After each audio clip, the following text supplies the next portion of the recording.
mystery surfer. Wow, that was a whole bunch of noise from the beginning. You heard a chicken, and then a garbage can, a garbage truck, and then it was a fire truck, and we're in a golf cart entering into Bahama Village.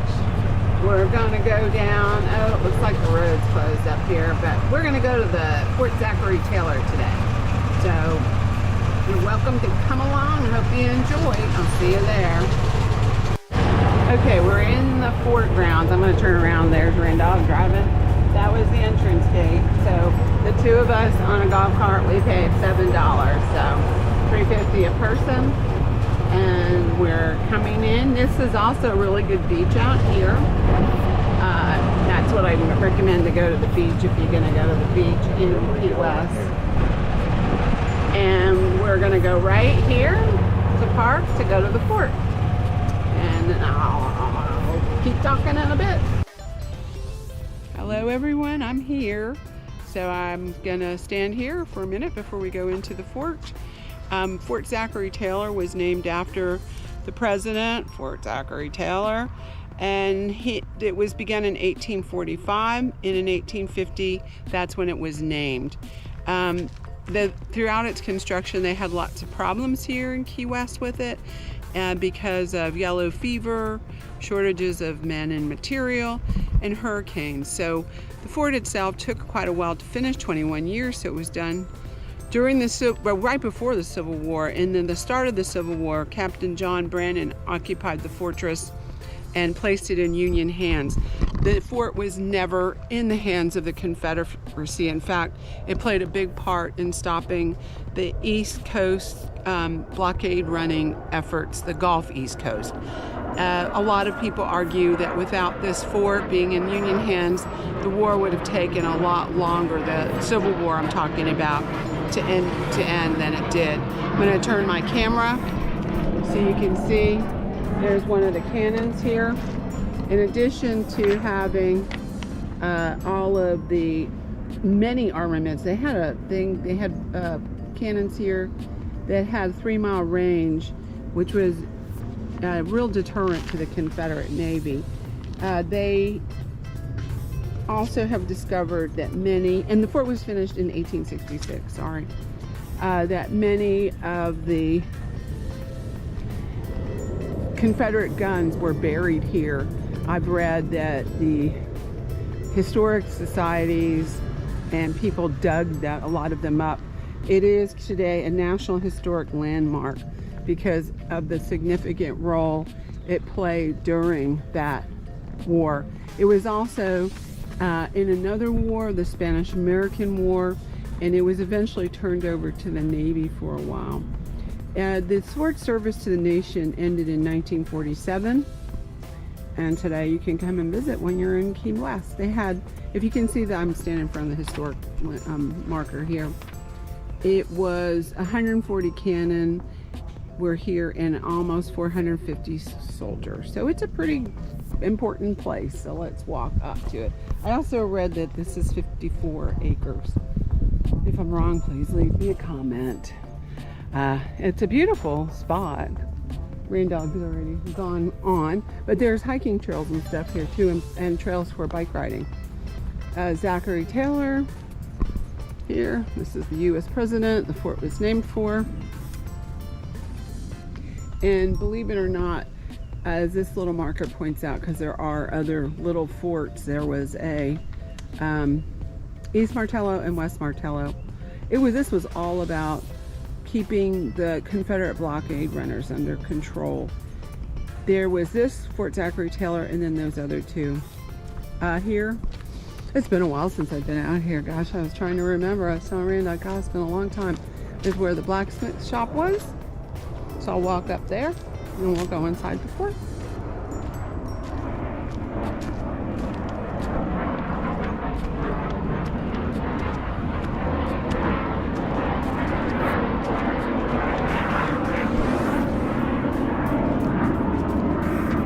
So they probably made all kinds of things here, especially, you know, when you have all these working components in this fort.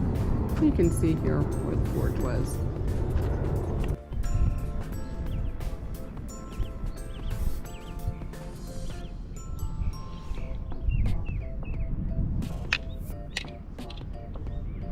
All right, there's the view. So you can see this is a good spot. If I look back this way, I know it's really far in the distance, but there's the harbor at Key West. There's a naval ship.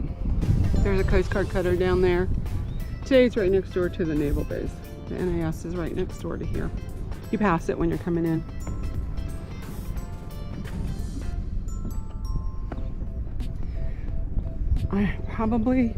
These trees weren't here. I doubt they were, but you know, I don't know. I can't say that for sure.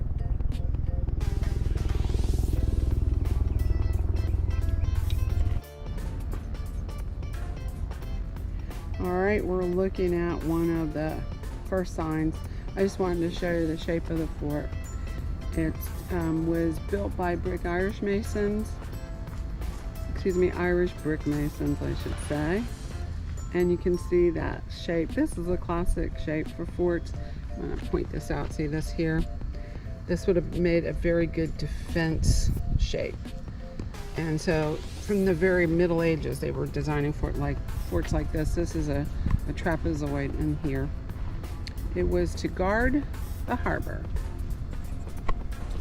Looking this way, we're coming down into fort. You can see they have a ranger tour, by the way, too. So what we're here is this part here was a part of the modernization of the fort. I began to use this.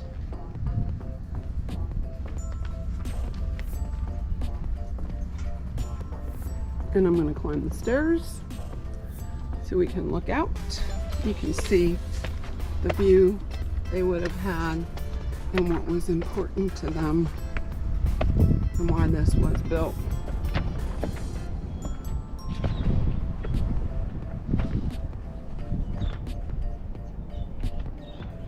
So obviously the guns aren't here, but this points out towards the sea.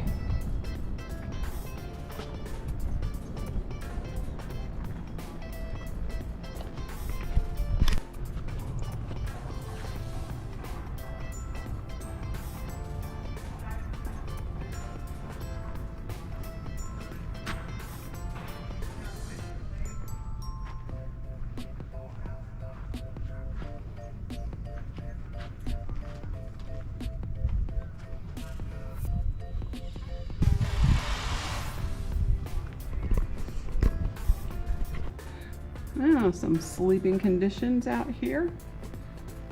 Interesting thing. I don't know if you guys can see it. You see the cross all of them? It's on each one of them. I don't know what this room is for. There's no signage on it. But you can see. I'll walk to the next one. And oh, this looks like a chapel. So maybe that was where they had an infirmary. Could be. All right, well, let's keep going. This is a cool place. More people are here.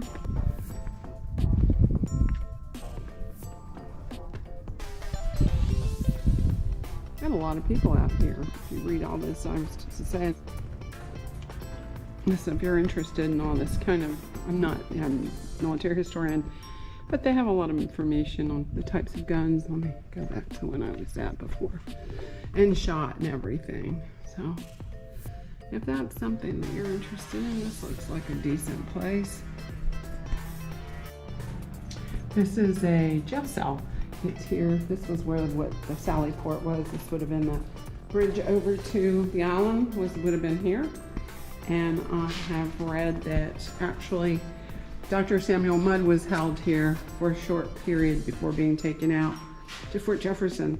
I don't know if you know who he is. He is the man who was arrested for helping the assassin of President Lincoln. He set his leg, and he was convicted of treason for that. I think it was treason, but I know he did go to that fort out there, and there he was actually pardoned because he helped save the fort from a yellow fever pandemic.